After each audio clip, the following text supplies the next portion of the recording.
ವೈದ್ಯಕೀಯ ಕ್ಷೇತ್ರದಲ್ಲಿ ಸದಾ ಒಂದಿಲ್ಲ ಒಂದು ಹೊಸ ತಂತ್ರಜ್ಞಾನದ ಮೂಲಕ ಸಾಧನೆ ಮಾಡೋ ಮಣಿಪಾಲ್ ಆಸ್ಪತ್ರೆ ಇದೀಗ ರೋಬೋಟಿಕ್ ಸರ್ಜರಿಯಲ್ಲಿ ಮತ್ತೊಂದು ಮೈಲಿಗಲ್ಲು ಸಾಧಿಸಿದೆ. ಬೆನ್ನುಮೂಳೆ, ಗೂನು ಬೆನ್ನು ಸಮಸ್ಯೆಗೆ ಯಶಸ್ವಿಯಾಗಿ ರೋಬೋಟಿಕ್ ಸರ್ಜರಿ ನಡೆಸೋ ಮೂಲಕ ವೈದ್ಯರ ತಂಡ ಸಾಧನೆ ಮಾಡಿದೆ. ಇದುವರೆಗೆ 1,000 ರೋಗಿಗಳಿಗೆ ಯಶಸ್ವಿ ಶಸ್ತ್ರಚಿಕಿತ್ಸೆ ನೀಡೋ ಮೂಲಕ ರೋಗಿಗಳ ಪಾಲಿಗೆ ಆಶಾಕಿರಣವಾಗಿದೆ. ಇತ್ತ ರೋಬೋಟಿಕ್ ಸ್ಪೈನಲ್ ಸರ್ಜರಿಯನ್ನ ಯಶಸ್ವಿಯಾಗಿ ಮಾಡಿರೋ ವೈದ್ಯರು ಹಾಗೆ ಆ ವೈದ್ಯರ ಸಾಧನೆ ಕುರಿತು ಒಂದು ಸುದ್ದಿಗೋಷ್ಠಿಯನ್ನು ನಡೆಸಲಾಗಿತ್ತು. ಈ ವೇಳೆ ಮಣಿಪಾಲ್ ಆಸ್ಪತ್ರೆಯಲ್ಲಿ ಶಸ್ತ್ರಚಿಕಿತ್ಸೆಗೆ ಒಳಗಾದ ರೋಗಿಗಳ ಅಭಿಪ್ರಾಯಗಳನ್ನು ಹಂಚಿಕೊಳ್ಳೋಕೆ ವೇದಿಕೆ ಕೂಡ ಕಲ್ಪಿಸಲಾಗಿತ್ತು.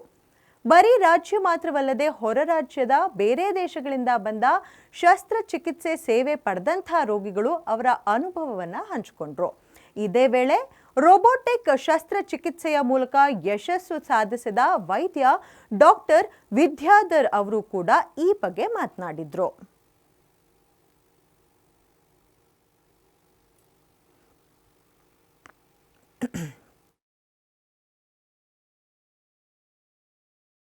ನಮಸ್ಕಾರ ಎಲ್ಲರಿಗೂ. Manipal institute of robotic Spain surgery, Manipal hospital, old airport road, Manipal. ನಾವು ಇವತ್ತು 1000 ರೋಬೋಟಿಕ್ ಸ್ಪೈನ್ ಸರ್ಜರಿಗಳನ್ನು ಮುಗಿಸುವ ಒಂದು ಹಂತದಲ್ಲಿ ಈ ಒಂದು ಮೈಲಿಗಲ್ಲಲ್ಲಿ ನಿಂತಿದ್ದೇವೆ.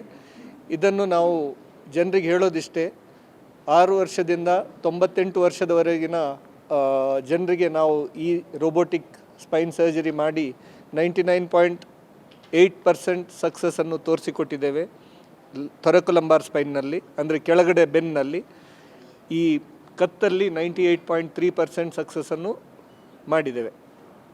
ಇದರಲ್ಲಿ ನಾವು ಸುಮಾರು ನಾವು 1000 ಪೇಷಂಟ್ಸಲ್ಲಿ 5,000ದ ಮೇಲೆ ಸ್ಪೈನಲ್ ಇಂಪ್ಲಾಂಟನ್ನು ಹಾಕಿರುವ ನಮ್ಮ ರಿಸರ್ಚ್ ಪೇಪರ್ನ ಮುಖಾಂತರ ಪ್ರೂವ್ ಆಗಿ ಪಬ್ಲಿಷ್ ಆಗಿರುವ ಡೇಟಾವನ್ನು ಹೇಳ್ತಾ ಇದ್ದೀವಿ. 2 ವರ್ಷದ ಮಗು ಇರುವಾಗ ಈ ಥರ ಕಾಣಿಸ್ಕೊಳ್ತು. ನೆಕ್ಸ್ಟ್ ಏನು ಮಾಡೋದು ಅನ್ನೋದರಿಂದ ನಾವು ಫ್ಯಾಮಿಲಿ ಡಾಕ್ಟ್ರು ಇದ್ರ ಮುಖಾಂತರ ಹೋಗಿದ್ದಕ್ಕೆ ಅವರು ಸ್ವಿಮ್ಮಿಂಗ್ ಇದ್ರ ಮುಖಾಂತರ ನೋಡಿ ಮತ್ತು ನೆಕ್ಸ್ಟ್ ಹಾಗೆ ಸರಿ ಹೋಗ್ಬೋದು ಅನ್ನೋದೊಂದು ಆಪ್ಷನ್ ಕೊಟ್ಟರು ಅವರು. ಸರಿ ನೋಡೋಣ, ಇನ್ನೂ ಚಿಕ್ಕ ಮಗು ಅಲ್ವಾ ಅನ್ನೋದೊಂದು ನಾವು ನೆಕ್ಸ್ಟು ಹೋಗ್ತಾ ಮತ್ತು ಬೆಳವಣಿಗೆ ಆಗ್ತಾ ಮಗುಗೆ ಜಾಸ್ತಿ ಕಾಣಿಸೋಕ್ಕಿಡ್ತದು. ಸರಿ ನೋಡೋಣ ಅಂತ ಅಂದ್ಬಿಟ್ಟು ಮತ್ತೆ ಒಂದು 5 ವರ್ಷ ಮಗು ಆಗಿರುವಾಗ ನೋಡಿದ್ವಿ. ಸರಿ ಆಪ್ರೇಷನ್ ಮುಖಾಂತರ ಹೋಗೋದೇ ಸರಿ ಅಂತ ಕೆಲವರು ಹೇಳಿದ್ರು. ಸರಿ, ಆಮೇಲೆ ನಮಗೆ ಅಷ್ಟೊಂದು ಧೈರ್ಯ ಸಾಕಾಗಲಿಲ್ಲ. ಮಗುಗೆ ಇನ್ನೂ ಚಿಕ್ಕ ಮಗು ಅಲ್ವಾ, ಅದು ದೊಡ್ಡ ಆಪ್ರೇಷನ್ ಬೇರೆ ಹೇಗೆ ಅನ್ನೋದೊಂದು ಧೈರ್ಯ ಸಾಕಾಗಲಿಲ್ಲ. ಸರಿ ನೋಡೋಣ ಅನ್ನೋದು ಸುಮ್ಮನೆ ಆಗ್ಬಿಟ್ವಿ, ಸರಿ ಹೋಗುತ್ತೆ ಅಂತ.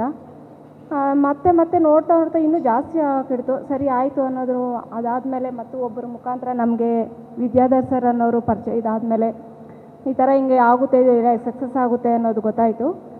ನೋಡೋಣ, ಒಂದು ದೇವ್ರ ಮೇಲೆ ಒಂದು ಭಾರ ಹಾಕಿ ಮಾಡಿಸಿ ಬಿಡೋಣ. ಒಂದು ಡಾಕ್ಟ್ರು, ಒಂದು ಗ್ರೂಪ್ ಚೆನ್ನಾಗಿತ್ತು, ಅವರು ತುಂಬ ನಮಗೆ ಹೆಲ್ಪ್ಫುಲ್ಲಾಗಿ ಚೆನ್ನಾಗಾಗಿದೆ, ಸಕ್ಸಸ್ ಆಗಿದೆ. ಆಪ್ರೇಷನ್ ಎಲ್ಲನೂ ಚೆನ್ನಾಗಾಯಿತು. ಡಾಕ್ಟ್ರುಗಳೆಲ್ಲ ಚೆನ್ನಾಗಿ ಕೋಆಪ್ರೇಟ್ ಮಾಡಿದ್ರು. ತುಂಬ ನಮಗೆ ಖುಷಿ ಆಯಿತು.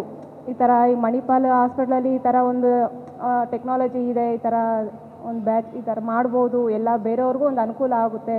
ಸಣ್ಣ ಮಕ್ಳಿಗೂ ಮುಂದಿನ ಪೀಳಿಗೆ ಈ ಥರ ಏನಾದರೂ ಇದ್ದರೆ ಅವ್ರಿಗೂ ಹೆಲ್ಪ್ ಆಗುತ್ತೆ ಅನ್ನೋದು ನಮಗೆ ಒಂದು ಕಾನ್ಫಿಡೆನ್ಸ್ ಬಂತು.